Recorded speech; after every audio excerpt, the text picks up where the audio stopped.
আজকের recipe chowmein. Chowmein আগে আমি সিদ্ধ করে রেখে দিয়েছি। সবজি হিসেবে নিচ্ছি ফুলকপি, গাজর, টমেটো, ক্যাপসিকাম, মটরশুঁটি, আদা, কাঁচা লঙ্কা, সঙ্গে সয়াবিন। প্রথমে কড়াইয়ের মধ্যে পরিমাণ মতো তেল দিয়ে তাতে জিরে, শুকনো লঙ্কা ফোড়ন দিয়ে সবজিগুলো দিয়ে দিলাম।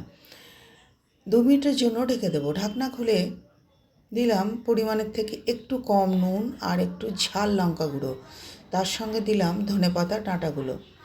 এরপর দিয়ে দিলাম সয়াবিনগুলো, একটু মিক্সিতে ঘুরিয়ে নিয়েছিলাম সেগুলো।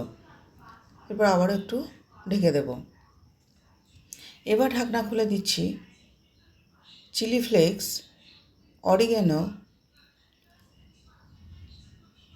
Tomato sauce, soya sauce, chilli sauce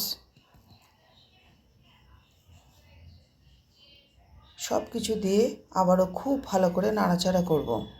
এরপর দিলাম অল্প একটু সবজি মশলা আর হাফ চামচ মতো হিং। এখানে আমি মিষ্টি ইউজ করলাম না, যেহেতু চিলি সসটা অনেকটাই মিষ্টি। এরপর আস্তে আস্তে করে অল্প অল্প করে চাউমিনটা দেব। দিয়ে এবার খুব ভালো করে এটাকে মেশাতে হবে। দেখুন, স্লো মোশনে আমি এটা দেখিয়েছি।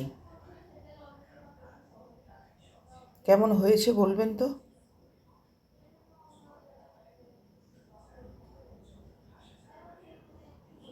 দেখুন, সমস্ত সবজিগুলো কালারফুল, দেখতেও কত সুন্দর লাগছে। এরপর দিয়ে দিলাম আরও একটু টমেটো সস, গোলমরিচ গুঁড়ো আর ভিনিগার দিয়ে একটা ঢাকা দিয়ে দিয়েছিলাম। এরপর নাড়াচাড়া করে দেখুন প্লেটিং করছি। ওপর থেকে একটু ধনেপাতা দিয়ে দিলাম। খেতে ভালো হয়েছিল, নুন ঝাল মিষ্টি সব সমান হয়েছিল। শীতের সবজি দিয়ে করে খান, ভালো লাগবে। আর সবাই ভালো থাকবেন।